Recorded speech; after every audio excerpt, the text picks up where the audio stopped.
En el largo plazo creo que sin duda la inversión o el gasto en infraestructura es prácticamente uno de los motores de desarrollo.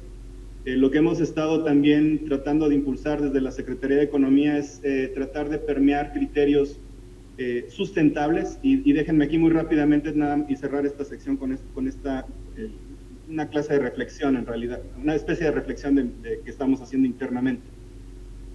Antes de la pandemia COVID-19, el mundo en teoría debería estarse moviendo una senda de crecimiento que le llamaban verde, porque en teoría debería ser un crecimiento mayor a un crecimiento que no está tomando en cuenta en el corto plazo los costos asociados a los costos de cambio climático. Nosotros lo que pensamos es que tiene que ser sustentable en el sentido de que la palabra sustentable incluye el gasto, incluye la política ambiental, la política verde, pero al mismo tiempo cerrar brechas sociales.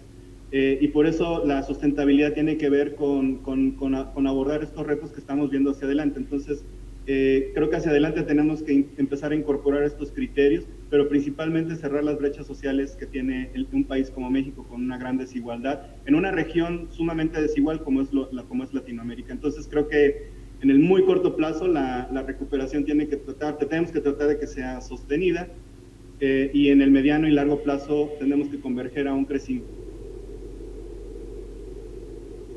No sé si me están escuchando, creo que se interrumpió. Ya te oímos bien.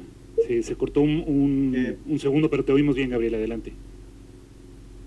No sé en dónde se cortó, pero prácticamente lo que decía es que en el corto plazo nuestra recuperación tenía que ser sostenida, sí, pero más hacia mediano y largo plazo la inversión tendría que estar diciendo más, caminar hacia lo sustentable, específicamente cerrar brechas sociales como las brechas de género, inclusión financiera, pobreza, hambre. Son elementos que en México creo no se han todavía logrado abordar. Coincidimos plenamente, Gabriel, y eso es una magnífica noticia para nosotros, como lo sabes bien, para BBVA la sustentabilidad es una de las objetivos estratégicos más importantes, y en el banco también entendemos sustentabilidad no solo como temas ambientales, sino también temas de desigualdad, de disminuir brechas, las que has mencionado, las brechas digitales también nos preocupan. Entonces, en ese sentido tenemos los objetivos muy bien alineados con los que acabas de mencionar. Quisiera pasar a un siguiente tema, Gabriel. Nuestro país sabemos que por décadas ha tenido un problema de baja recaudación, por décadas ha sido un país que recauda menos, no solamente que los países avanzados, pero incluso que países de la región, y en ese sentido quería preguntarte tu visión acerca de la factibilidad de que la estructura fiscal del país pueda cambiar en los próximos años para atender estos problemas, por un lado de baja recaudación y por otro lado pues, de mayores presiones fiscales en algunos componentes del gasto. No, el tema de la estructura, digamos, fiscal de México es creo un tema de gran debate. Yo creo que en los últimos años se han hecho o realizado varios intentos de tratar de ver si existe algún tipo de reforma fiscal. Y usualmente a mí ya no me gusta hablar de reforma fiscal, porque cada vez que hablo de reforma fiscal se toma como si hay que incrementar impuestos.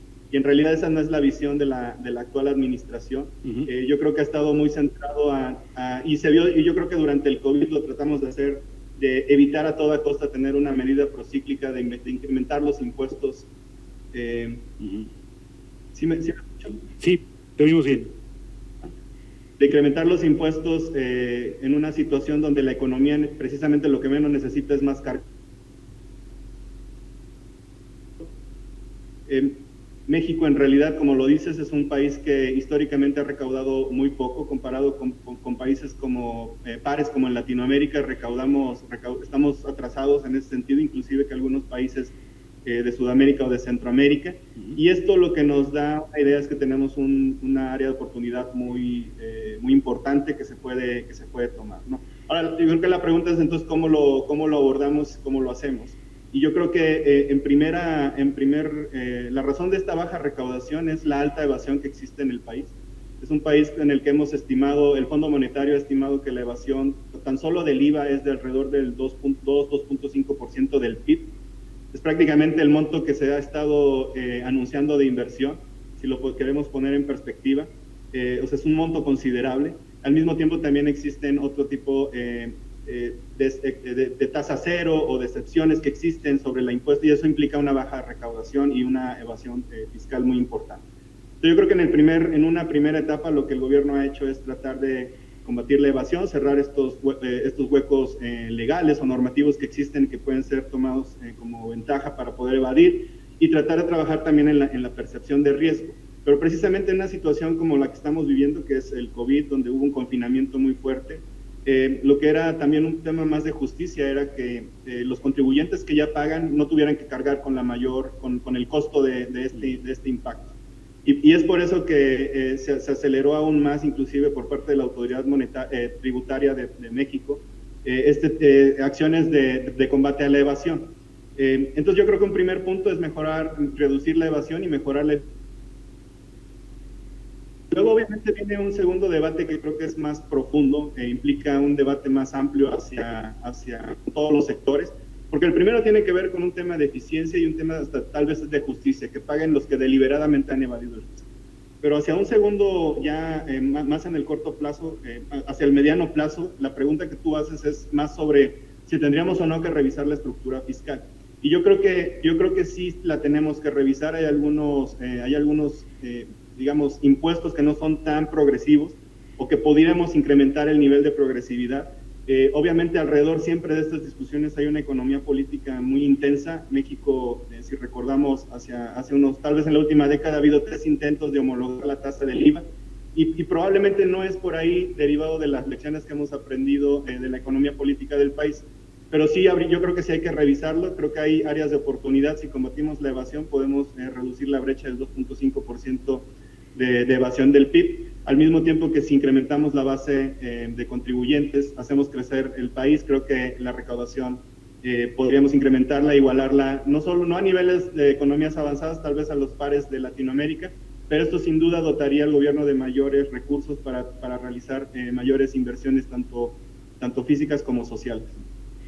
Muchas gracias, Gabriel. Coincidimos en la visión que nos transmites. Creemos que el problema crónico de la baja recaudación en México no obedece a tasas impositivas bajas. Si uno compara las tasas impositivas de México con otros países, no son particularmente bajas. Creemos y coincidimos contigo que el problema está en la base de recaudación, que es baja. Entonces aplaudimos esa visión y esos esfuerzos. Y ya que estamos en los temas fiscales, Gabriel, me gustaría pasar al tema de Pemex, que es uno de los temas que preocupa más a muchos de nuestros clientes, y preocupa en el sentido de que los apoyos que ha venido dando el gobierno federal a Pemex puedan eventualmente traducirse en mayores presiones fiscales para el país. Entonces quisiéramos preguntarte tu visión acerca de Pemex hacia el futuro, y en qué medida crees que Pemex pueda representar un riesgo fiscal para el país y cómo se podría mitigar. Claro, no, muchas gracias por la pregunta. Y obviamente Pemex es, digamos, y lo voy a decir así, es una de las contingencias fiscales que más intrínsecamente están ligadas a las finanzas públicas del gobierno federal, y obviamente lo vemos en la forma en la que las dos calificaciones crediticias interactúan. Habiendo dicho eso, también voy a aprovechar porque ayer o antier hubo una noticia de que pareciera que se puso en discusión el utilizar las reservas del Banco Central. Eso, o sea, digamos, eso fue una pregunta que un consejero hizo, si era posible o no. Sucedió hace ya varios meses, pero yo creo que fue antes del COVID, porque el consejo fue presencial. Pero obviamente esa opción no es ni viable legalmente, ni tampoco creo que técnicamente deberíamos de considerarla. Creo que hay otras opciones y ahora entraré, pero quiero aprovechar un poquito porque generó bastante ruido, creo yo, en los medios y en algunos, y generó creo que un sano debate, pero no es una posición, cuando menos que desde la Secretaría de Hacienda estemos empujando. Al contrario, creo que no nos parece una buena idea, ¿no? Habiendo dicho eso, yo creo que Pemex tiene históricamente, a la situación actual de la empresa, tiene dos grandes retos. Hemos sido muy claros, creo, y vocales en ese sentido. Tiene una alta carga fiscal. Pemex va a pagar este año 54% de las regalías, el famoso derecho de utilidad compartida, pero al mismo tiempo también tiene una carga de deuda grandísima, ¿no? Si nosotros comparamos los KPIs de Pemex, los indicadores de desempeño de la empresa, El EBITDA prácticamente es comparable con empresas privadas petroleras como Chevron, Exxon y algunas otras públicas de Latinoamérica, por ejemplo. Creo que en el último trimestre publicaron un EBITDA de alrededor del 20%, y eso es comparable con otras empresas petroleras. Entonces, antes de cargarle impuestos y antes de cargarle el servicio de la deuda, y obviamente también las inversiones que tienen que hacer para mejorar su flujo de caja, pareciera que es una empresa que es rentable, pero tiene estas dos grandes cargas. El problema es, y el reto es que si queremos disminuir la carga fiscal de la empresa, el gobierno federal, la empresa sigue siendo una proveedora de ingresos petroleros para el gasto, que si bien se ha reducido esa dependencia en los últimos años, continúa siendo importante y considerable. Entonces, estas dos discusiones tienen que ir de la mano, y al mismo tiempo también pues la empresa dejó de invertir en los últimos años, en la última década, pero la deuda creció. Y esto prácticamente es lo que genera que la empresa todo el tiempo en una presión muy fuerte sobre su flujo de caja. Entonces yo creo que hay los cambios estructurales que tendría que hacer la empresa, y los estamos discutiendo siempre de manera muy constante con ellos. Tendríamos que ver de forma gradual o paulatina cómo podemos ir disminuyendo la carga fiscal, el DUC, al mismo tiempo que tendríamos que hacer ejercicios de manejo de deuda sujeto a objetivos de desempeño, que uno de ellos tendría que ser la reducción de deuda, y obviamente en algún momento Pemex tendrá que considerar cómo expandir su capacidad de producción, no solo basado en los esfuerzos y recursos de la empresa. Entonces, antes de utilizar las reservas del banco, cosa que no consideramos que sea sano, creo que tendríamos que explorar, atacar estos dos problemas, al mismo tiempo que la empresa tiene que buscar mayores eficiencias en su administración, pero sobre todo reducir la deuda, y creo que ahí es donde tenemos que trabajar de manera conjunta. Y la deuda de Pemex actualmente son cerca de 100 mil millones de dólares. Entonces, no hay transacción que pueda solucionar esto en una o dos transacciones. Yo creo que va a tener que ser un programa, un plan de más de 2 o 3 años, y probablemente hacia allá es hacia lo que vamos a caminar con ellos. Muchas gracias, Gabriel. Qué bueno que nos haces la aclaración acerca de este tema del posible uso de las reservas, que en efecto generó ruido. Qué bueno que nos aclaras que fue una discusión que incluso tomó lugar hace mucho tiempo. Y ya estando este tema de Pemex, Gabriel, otra cuestión que, como sabes, preocupa a los inversionistas es el tema de la calificación soberana del país. Una de las calificadoras tiene a nuestro país en calificación de BBB-, y en ese sentido quería preguntarte tus perspectivas hacia el futuro con la calificación soberana, tomando en cuenta estos riesgos de Pemex que nos estás señalando.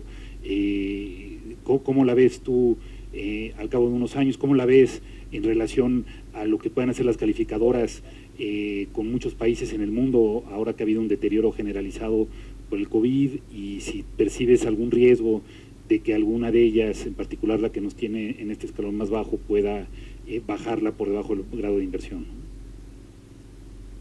Claro, no, últimamente, bueno, prácticamente tuvimos ya una revisión de calificación, que la calificadora Fitch ya hizo oficial su comunicado y su resultado. Reafirmó la calificación de México, un poco los elementos y es la calificación que está más baja. En las otras dos calificadoras tenemos 2 o 3 noches de diferencia antes de llegar a perder un grado de inversión. Entonces era importante, en ese sentido era muy importante el resultado que Fitch pudiera hacer público, y lo hizo público creo que la semana pasada. Así es. Acabamos de pasar la revisión. Y yo creo que ahí identifica Fitch las fortalezas de por qué razón no tuvo una acción de revisión la calificación. Pero me gustaría ponerla en contexto, porque durante el COVID las calificadoras sí tomaron acciones de revisión procíclicas y han sido un poco criticadas en ese sentido. Yo no concuerdo con esa crítica, porque las calificadoras, sus metodologías principalmente están enfocadas a medir la capacidad de repago de un país y qué probabilidad tiene de este impago. Entonces, pues obviamente durante un choque como el que vimos global de confinamiento, donde se cierran las economías, los ingresos de los gobiernos se caen, es lógico pensar que la capacidad de repago pueda estar siendo mermada. Y habiendo dicho esto, pues creo que varias calificadoras tomaron revisiones de calificación durante la pandemia, y muchas de ellas, si bien recuerdo, creo que la mitad de esas acciones fueron a la baja. Pero precisamente el hecho de que México lograra mantener más o menos los ingresos estables, si nos comparamos con otros países, nuestros ingresos, comparado con lo que se recaudó en el 2019, cayeron menos 0.5%, y eso es prácticamente sin cambio, cuando estamos observando una caída del menos 8, menos 9% del PIB a lo largo del año. Otras economías que van a caer menos 10 o inclusive menor que menos 10, sus ingresos se han colapsado de manera importante. Entonces, creo que eso fue parte de la resiliencia de las finanzas públicas, blindar la parte de los ingresos sin tomar medidas procíclicas que pudieran generar una carga en la economía. Pero al mismo tiempo también, solo por efectos de evaluación, por movimientos de tipo de cambio, aunque nuestra deuda, solamente el 25% de la deuda del gobierno federal está en moneda extranjera, solo por efecto de evaluación la deuda se incrementó en términos de valor de esa deuda denominada en moneda extranjera en términos de pesos, y obviamente la contracción del PIB incrementa lo que sería el ratio deuda-PIB. Por lo tanto, era también muy importante en términos de estabilidad macroeconómica mantener estabilizada la deuda, y creo que ese es otro de los fortalezas que identifica Fitch, y no solamente Fitch, también el Fondo Monetario en su última revisión del artículo 4 determina que la deuda de México sigue siendo sustentable, y eso es lo que yo creo genera una ratificación por parte de Fitch. Estuvimos en continuo diálogo con ellos, y creo que este es el resultado que estamos viendo ya con Fitch. Ahora bien, pues siguen otras dos calificadoras. Actualmente estamos en revisión por otra calificadora. Yo creo que en un par de semanas probablemente va a ser público ya el resultado, pero la perspectiva que tenemos es que no vemos un riesgo en este momento de que vaya a haber un ajuste en las calificaciones del país. Creo podría adelantar un poco, tal vez por mi percepción, y no quisiera adelantar nada. Obviamente están en revisión y ellos pueden sesionar en cualquier momento y tomar una decisión, pero creo que las calificaciones, en el sentido de tener fortaleza en las finanzas públicas, ser prudentes en la parte macrofiscal, tratar de mantener los balances controlados y la deuda en una senda sostenible, es lo que pone un piso a las decisiones de las calificadoras. Ahora bien, hay elementos cualitativos y cuantitativos que se toman en cuenta también cuando evalúan las calificaciones. Cada una de ellas le da diferente ponderación, pero obviamente hacia adelante las áreas de oportunidad y retos importantes es retomar la senda de crecimiento, y ahí es donde yo creo que una vez que empecemos a salir de esta urgencia del COVID de corto plazo, tenemos que empezar a retomar una agenda de crecimiento que nos permita estabilizar y aún más reforzar lo que sería el piso para las potenciales decisiones que tomen las calificadoras. Muchas gracias, Gabriel, y resaltaría esto que apuntas. Nos parece muy notable que en medio de una contracción económica tan severa como la que estamos viviendo, no haya habido una disminución significativa en los ingresos fiscales. Creo que eso se debe a estas tareas que han hecho de combatir la evasión, y creo que es muy notable. Como dices, México no ha tenido caídas tan fuertes como las que se observaron en otros países.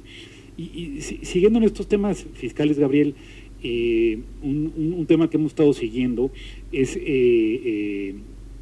esta petición que han hecho varios gobernadores en los estados del país para revisar el pacto fiscal. El pacto fiscal, como sabemos, no fue diseñado en esta administración, lleva ya muchas administraciones, pero quería preguntarte tu opinión acerca de qué tan adecuado sería revisar el pacto fiscal, si en efecto hay deficiencias que se podrían cubrir. En general, si nos pudieras transmitir tu opinión de el pacto fiscal que hoy está vigente en nuestro país. No, yo creo que este va a ser uno de los debates más interesantes, independientemente de que ahorita creo que el país está entrando en una etapa de discusiones y de debates electorales donde a veces se mezclan los temas. Creo que este es un debate que tenemos pendiente como nación. Hay que recordar, y muchas veces como mexicanos no nos damos cuenta que vivimos en un país federativo, y hay muy pocos países federativos en el mundo, y a veces por eso también muchas de las políticas o medidas que se discuten a nivel global no necesariamente aplican en un país federativo. En Latinoamérica solamente existe Argentina, Brasil y México, pero en el resto, en Europa solamente Alemania. pero todos estos países han nacido como federaciones donde los estados ceden potestades fiscales y otro tipo de potestades políticas y se genera una federación. Y independientemente de la motivación política de una federación, que es, por ejemplo, pues tener una sombrilla federal que atienda temas importantes como seguridad nacional, salud, estos bienes públicos nacionales que probablemente a nivel estatal generarían un alto costo de coordinación. La parte económica, lo que tendríamos que estar buscando es que todos nuestros estados converjan a una tasa de crecimiento y que los crecimientos de los diferentes estados ayudaran a la federación a atenuar golpes como impactos externos o impactos internos. Entonces, como federación, creo que tenemos un arreglo político que nos ha llevado ya a tener un pacto fiscal, que creo que su última revisión fue en el 2007 y a partir de ahí hemos emitido algún tipo de regulaciones como la Ley de Disciplina Financiera, enfocado a las finanzas públicas de los estados, pero creo que sin duda si comparamos otras federaciones, los estados que son, digamos, una unidad política que está todavía más cercana a la población y por lo tanto estarían mejor posibilidades de atender algunos retos relacionados con sus regiones. No necesariamente el pacto fiscal, no necesariamente los estados recaudan lo mismo que otras federaciones, pero al mismo tiempo el pacto fiscal también no necesariamente los provee de esos recursos, ¿no? Si comparamos los niveles de transferencias federales que hacemos, son importantes, pero comparado con otros países tal vez no son comparables, no es el mismo nivel que se podría observar. Y esto implica esfuerzo no solamente en revisar el pacto, creo que los estados también tienen una tarea, tienen que recaudar mejor, tienen que implementar una mejor recaudación, por ejemplo, del predial, donde en otros países como en Estados Unidos está muy ligado al financiamiento de la educación a nivel local y eso genera que los propios counties o municipalidades compitan en términos de calidad de educación y ya queda como en segundo plano lo que sería el pago del predial. Pero que sin duda en México creo que necesitamos entrar en este debate y ver qué es lo que necesitamos para mejorar el pacto fiscal. Y yo creo que en los últimos años nuestras fórmulas de distribución, aunque tienen elementos que deberían de estar alineando a incentivos de mejorar la recaudación o el crecimiento a nivel local, no necesariamente son suficientes. La verdad es que creo que las fórmulas en el infinito pueden converger a un simple criterio de población y ahí es donde creo que tenemos que empezar a alinear los objetivos. Pero esto, digamos, es la opinión técnica de cómo tal vez deberíamos de revisar el pacto, deberíamos de revisar las fórmulas, y lo más importante es que tendríamos que hacer más grande, y perdón la expresión coloquial, más grande el pastel. En este momento tenemos un pastel, y ese pastel se distribuye de diferente forma a cada uno de los estados, con unos criterios de fórmulas en la ley, pero si no lo hacemos crecer, vamos a tener que entrar en un mecanismo de reforma como el que vimos en el 2007, donde mantenemos una fórmula y un residual se va distribuyendo con nuevas fórmulas y esperamos que en el tiempo la fórmula antigua se haga chiquita y la fórmula nueva se vaya haciendo grande, pero entonces este nivel de transición lo que nos genera es que mantenemos una dinámica de fórmulas que converge otra vez a población. Pues creo que tenemos que revisar las fórmulas, creo que tenemos que hacerlo de la mano.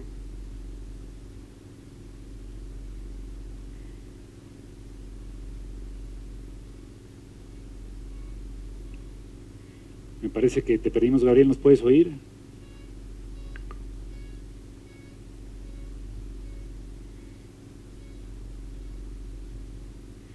Si nos permiten unos minutos, tenemos unos problemas de conexión con el subsecretario.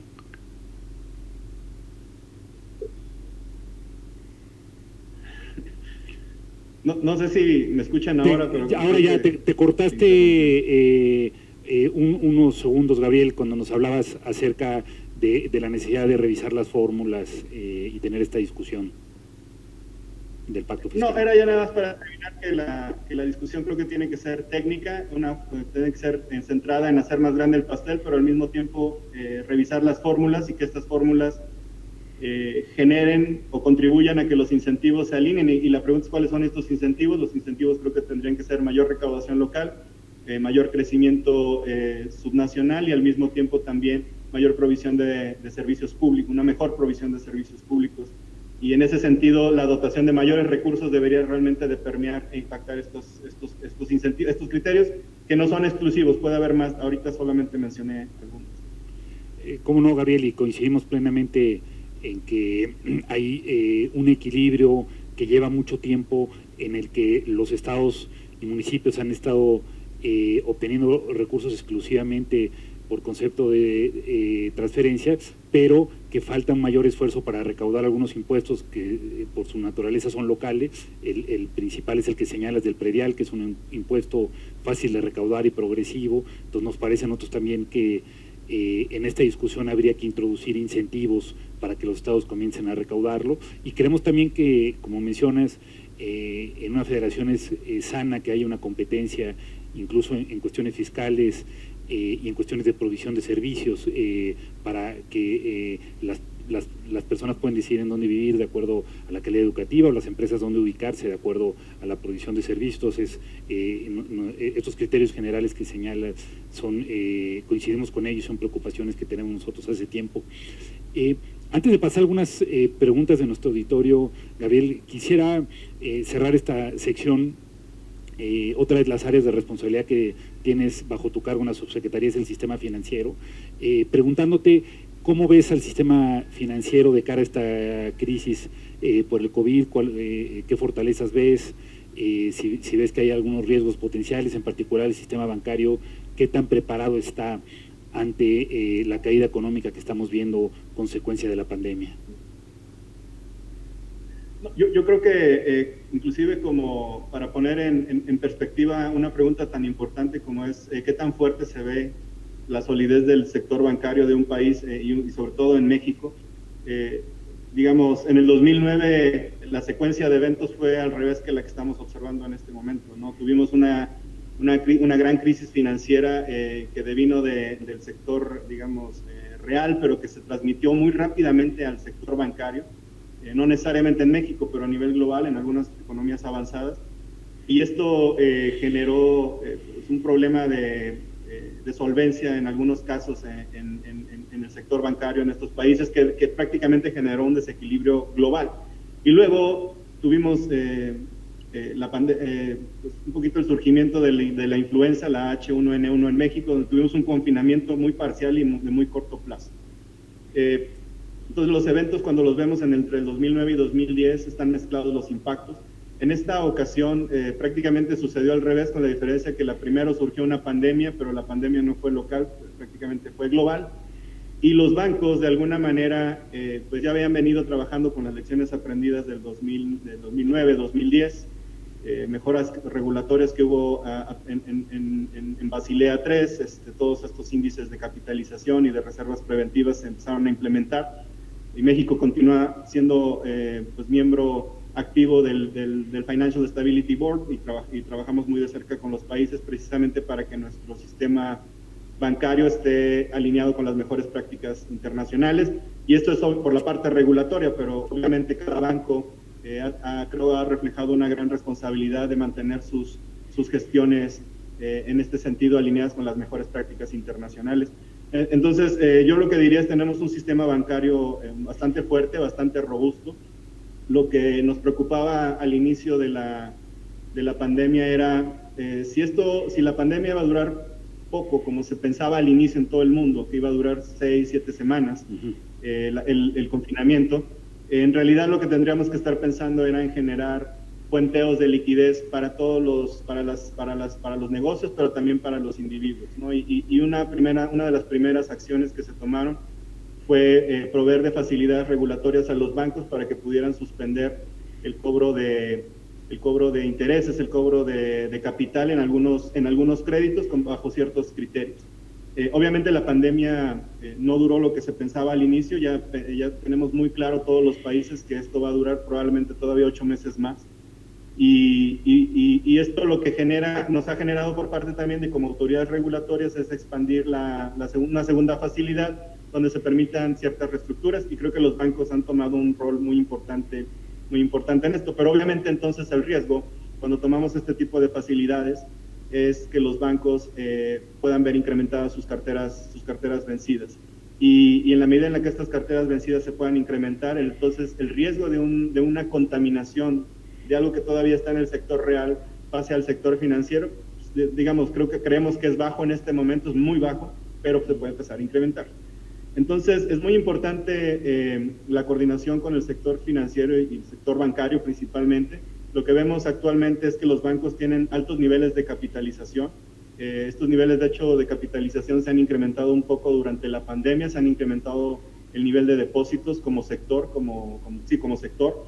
La cartera vencida todavía no se ha incrementado, pero yo creo que lo más importante es que la coordinación que hemos tenido con la ABM, con el sector bancario y con todos los bancos y también el G7, es que los bancos ya han iniciado la conformación de reservas preventivas, pero bajo escenarios, bajo un ejercicio de escenarios. Eso es muy importante porque como sector creo que estamos preparados para haber pasado la pandemia. Salimos de allá del confinamiento con un sector bancario robusto, solvente, con liquidez, pero que también ya está tomando prevención, está generando reservas preventivas suficientes para lidiar con los potenciales escenarios que podemos tener. Y creo que ahí es donde, más allá de la liquidez o de la baja cartera vencida que todavía se observa en el sector bancario, un bancario fuerte, creo que estar preparados ante todo este tipo de eventos es lo que nos va a dar mayor fortaleza. Entonces, al mismo tiempo también el sector bancario,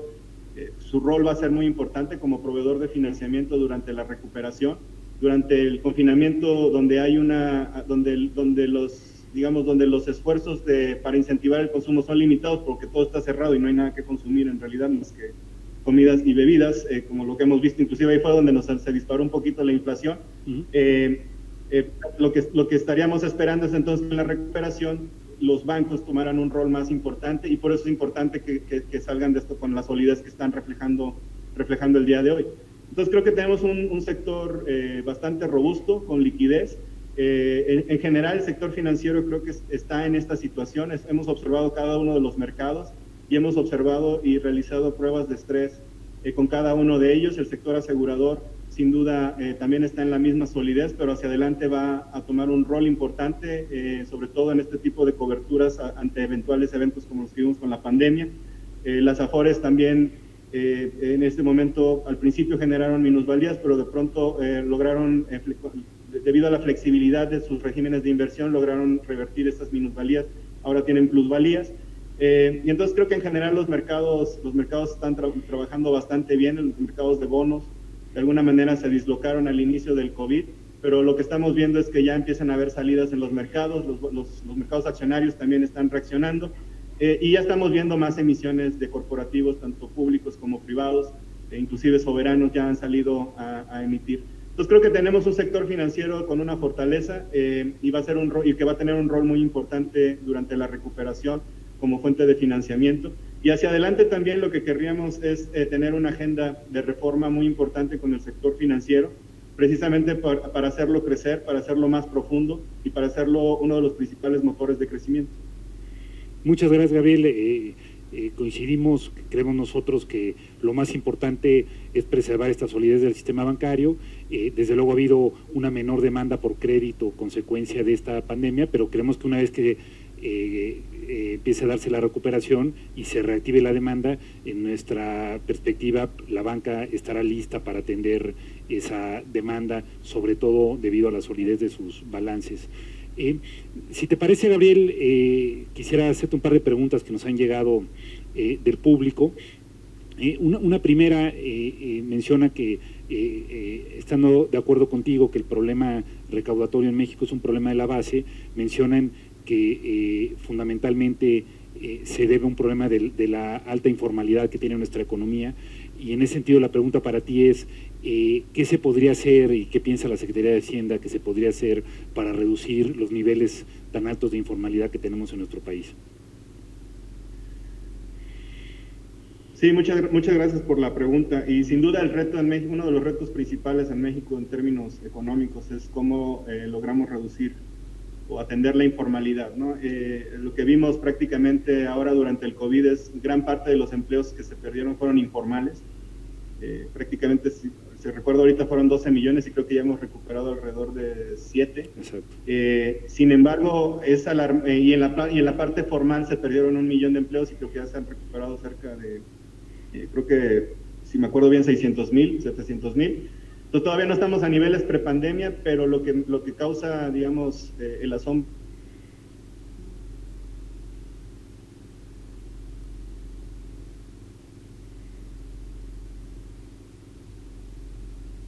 parece que tenemos otro problema con la señal. No sé si nos oyes, Gabriel.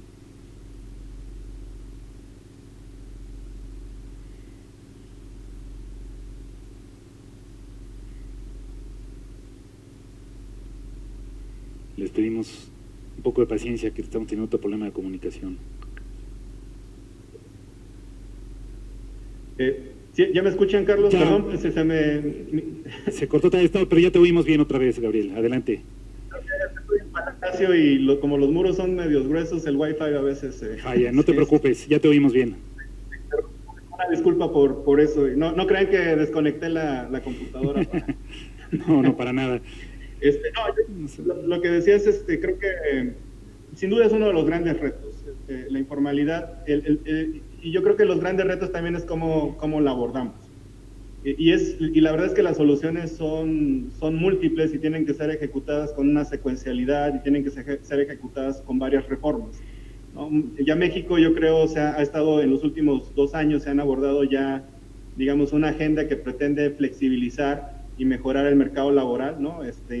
Reforzando el marco de resoluciones laborales. También está muy ligado con las reformas que se tienen que hacer para alinear con el nuevo TEMEC. Pero al mismo tiempo tenemos que trabajar en los sistemas de pensiones, pero en México tenemos un sistema de pensiones fragmentado como país. El gobierno tiene uno, algunas empresas públicas tienen otros, los privados tienen otros, los estados tienen otros, las universidades otras.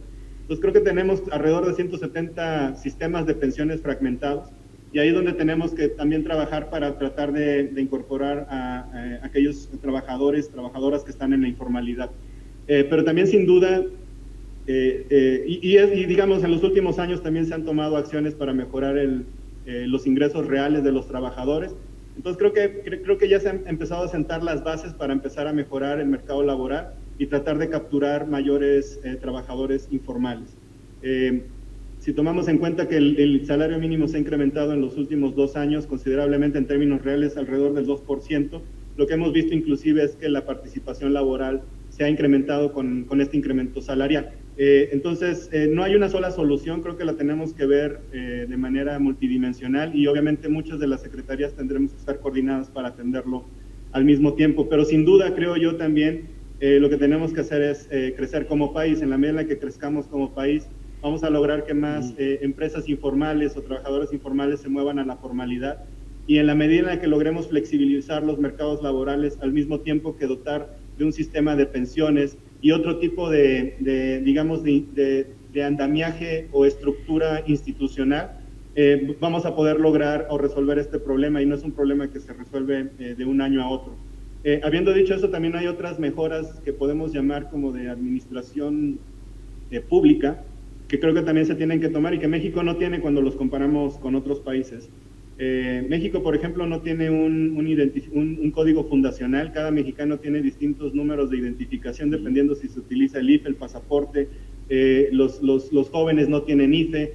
Entonces, digamos, en otros países como en Argentina y en Brasil, y Chile, por ejemplo, han logrado que cada uno de sus ciudadanos tenga un código de identificación y sepan exactamente en dónde están trabajando, en dónde están laborando o cualquier otra cosa.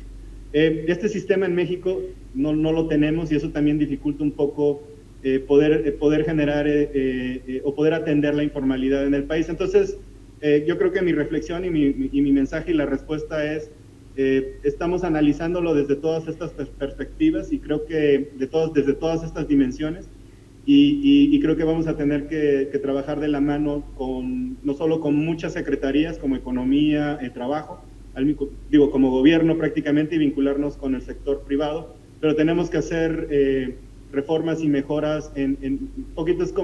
Es un juego que vamos a tener que jugar en varias canchas para realmente tener un impacto, y sin duda en el core de todo esto tiene que estar el crecimiento económico.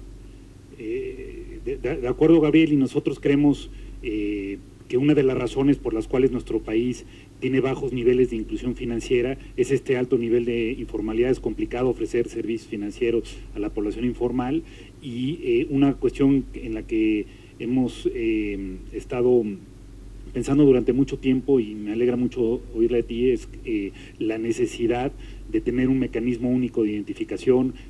de preferencia basado en datos biométricos. Creo que eso nos ayudaría mucho también en cuestiones, en muchas en el país, pero sin duda nos ayudaría en temas de inclusión financiera.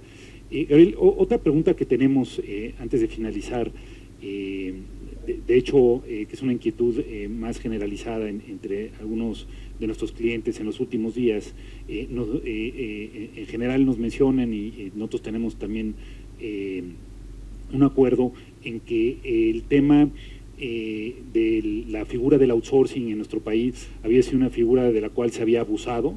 En muchos casos resultaba en que se violentaban derechos de los trabajadores y coincidimos plenamente en la necesidad de frenar ese outsourcing, digamos, llamándole malo, del cual se había abusado. Pero hay también cierta preocupación entre algunos clientes, y nos dieron unas preguntas, que a reserva de conocer cómo pueda salir la ley del Congreso y sus regulaciones secundarias, hay preocupación en el sentido que el outsourcing también puede ser una figura legítima y legal que puede ayudar a empresas a contratar personal especializado, que hay muchas empresas de outsourcing que respetan los derechos de los trabajadores, digamos, no todo el outsourcing es un outsourcing en el cual se ha abusado y ha habido malas prácticas. Entonces, la pregunta hacia ti es, ¿cómo piensa la Secretaría que pudiese atacarse estos abusos que no tenemos duda que hay que eliminar, preservando la utilidad de un esquema de outsourcing que se da en todos los países del mundo, ¿no?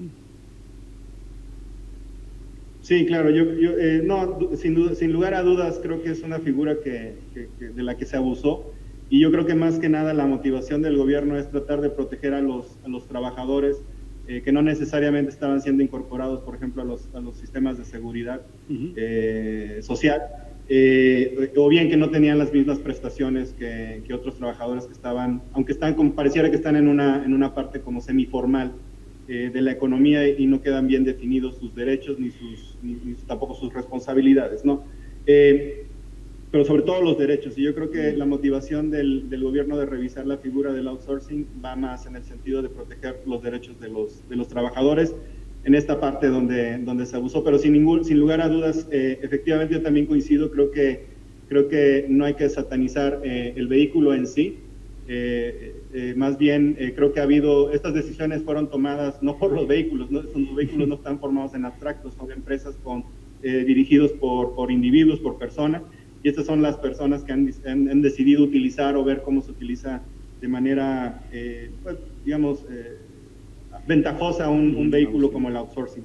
Desde la Secretaría de Hacienda yo creo que lo que tendríamos que estar tratando, y creo que también esta discusión del outsourcing va muy ligada a la pregunta anterior sobre la informalidad, porque lo que estamos viendo es obviamente que hay trabajadores informales en algunas empresas formales o informales en empresas informales, y entonces en la medida en la que podamos abordar todos los temas de la formalidad, de la informalidad, creo que también podríamos irle dando más fortaleza a una figura como el outsourcing.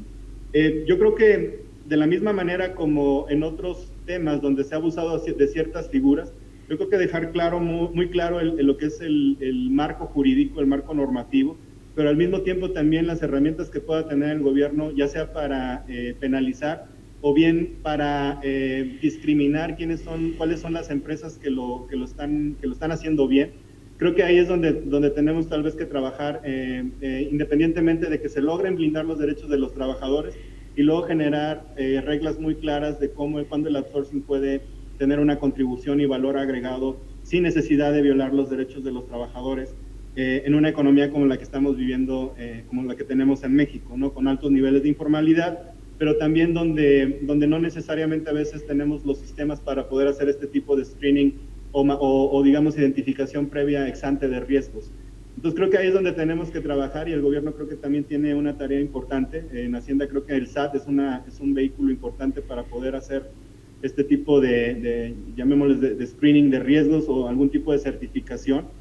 Obviamente también creo que el mercado per se lo tendría que regular. El problema es que a veces en México los mercados no necesariamente tenemos mercados que resuelven estos problemas, pero también de la misma forma que lo vemos en la informalidad, creo que es un problema multidimensional que tenemos que abordar de política pública, Tenemos que dejar mejor claro el marco jurídico. Creo que las discusiones que van a estar en el Congreso es un buen espacio de ejercicio democrático para cuando abran los...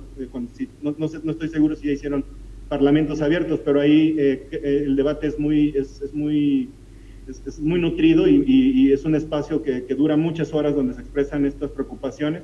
Y ahí es también el espacio donde se puede empezar a afinar lo que sería una propuesta que nació para proteger los derechos de los trabajadores, pero como bien lo mencionan, al mismo tiempo no debemos de cerrar esta puerta para serlo utilizado, porque creo que tiene valor agregado y también tiene una contribución en la economía.